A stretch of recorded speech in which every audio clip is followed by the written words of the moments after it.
Бүгін Атырауда музей, архив және кітапхана салаларының қызметкерлеріне арналған Елбасы кітапханасының ақпараттық ресурстары аймақтық кәсіби сессиясы өтеді.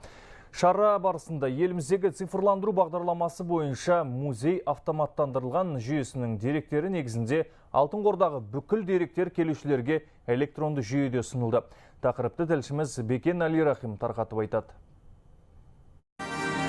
Бүгінгі кездесуде мамандар мәдени мұраларымызды рухани жаңғыру міндеттері тұрғысында зерттеу әрі насихаттау бойынша тәжірибе алмасу және кітапхана, архив, музей қызметіндегі ақпараттық технологиялардың дамуымен байланысты өзекті мәселелерді талқылады. Ең бір құнды осы жинағымыздың бөлігі ол Елбасының кітапханасы.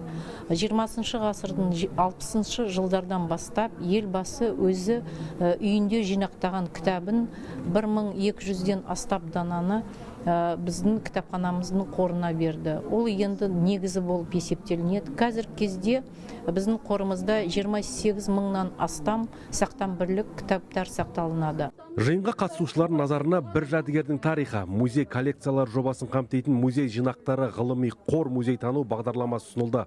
Сондай Қазақстан Республикасының тұңғыш президенті Елбасы кітапханасының Нұрсұлтан Назарбаев дәуір тұлға қоғам атты көшпелі көрме жобасы да көпшілікке таныстырылды.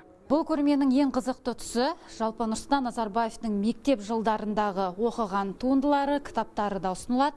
Соның ішінде Нұрсұлтан Назарбаев шетел классиктері, оның ішінде орыс туындылары, Пушкиннің, Гетенің және біздің қазақтың ұлы жазушысы Абай Құнанбаевтың туындыларына өте зерек мән қойып, терең мағына берген.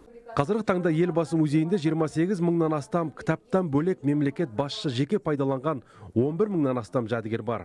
Бұл көрнек дүниелердің барлығы алдағы күндері Атырау халқының назарына ұсынылатын болады. Аслан Иса, Бекен Алирахим, Жандос Рахметуллин, Атырау, Хабар 24.